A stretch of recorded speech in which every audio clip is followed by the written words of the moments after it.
Welcome to the 13th induction of the Rotary Club of Metro Santa Rosa. So tonight is truly a special occasion as we celebrate a key moment in our club's history.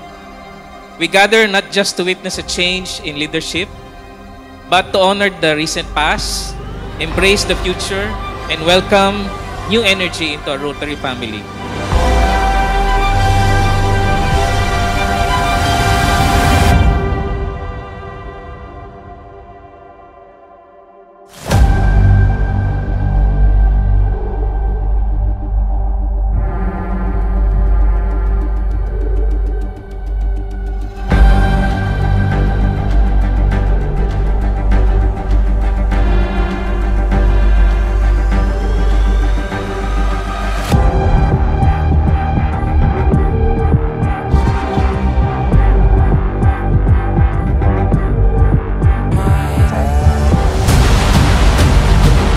By the authority given to me by the Rotary International and by my club, Rotary Club of Metro Santa Rosa, I do hereby call this event the 13th Induction 2025 open.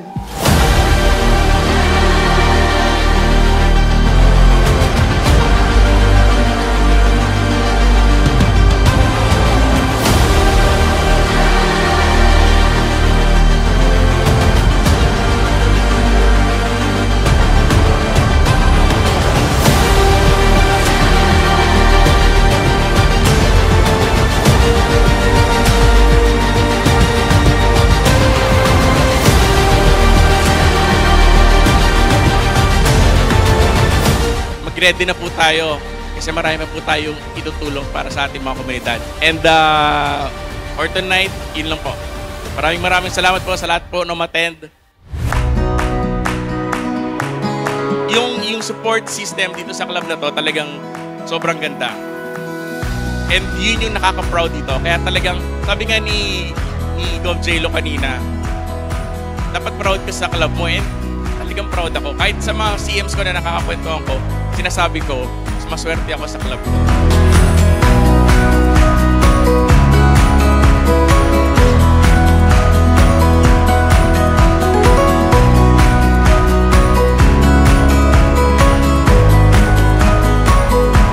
I just want to say that the Rotary Club of Metro Santa Rosa is very much and still committed to help the community of our city by strengthening our existing core services and opening up new legacy services through our global grants.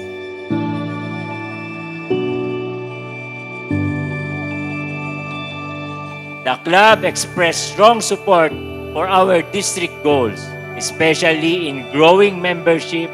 I am pleased to see their alignment with this vision for Rotary's future. The services that we will provide, watch out kayo, CMs. Kasi magsisimula pa lang kami.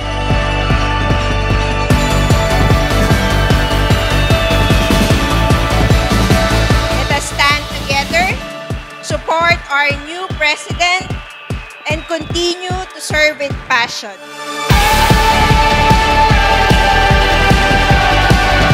That we will continue to see the Rotary Club of Metro Santa Rosa grow into an even stronger and more vibrant club.